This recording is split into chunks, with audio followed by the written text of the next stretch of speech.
let me just, I guess, in 2 minutes, try to just tick off not so much why we did this, but why we think this report may add to the, not the science, but to the priority of this and how to go about improving reading and writing in older students. One is, and we tried to make this a point of emphasis, is that we believe that reading comprehension is fundamental to learning in every area. Reading with comprehension is learning. Okay, now maybe we can argue about the performing arts and some of these other things. But we firmly believe that. It is the one constant thing. I have to quote this ACT report in 2005.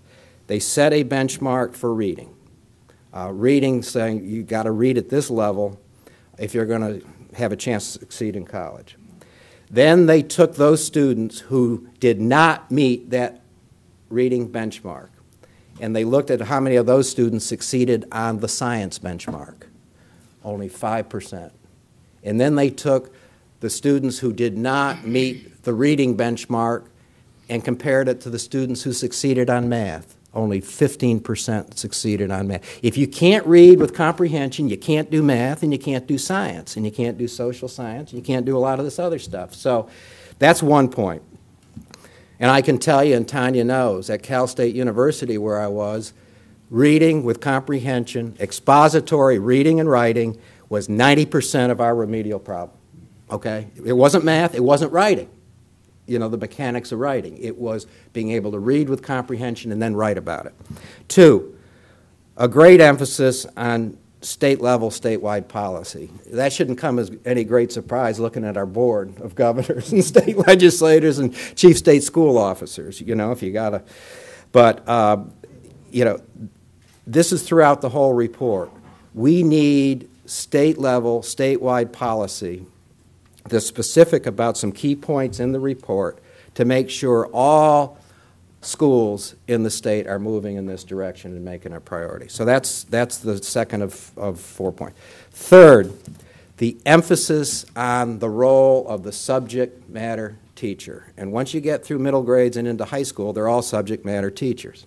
Okay? This report is about somehow finding a way to convince schools that the subject matter teacher holds the key to improving reading skills in high school. Okay? And we strongly believe that, and we know, and Don will talk about, that reading for science is different from reading for chemistry, is different from reading for math, is different from reading for literature, and so forth. So each teacher has a role to play, and Don will talk about some of the strategies that we're coming to know about. This is going to be one of the issues because we're going to get pushback. The science teacher, I am not a reading teacher. Well, we're not suggesting that you be a reading teacher, okay? But we're suggesting you got to learn how to help your students navigate your specific kinds of books and texts and so forth, and there are skills involved. Fourth, finally, and I'll sit down, priority. This report says that this should be the top priority. Okay, if you do one thing, this is it, because reading with comprehension is learning in every subject area. So you got to have it. This needs to be the top priority. So with that, I'm going to sit down and introduce Dr. Don Deschler. I'll try to get this right. He's the director of the Center for Research on Learning at the University of Kansas, and he's been extremely helpful. Thank you, Don.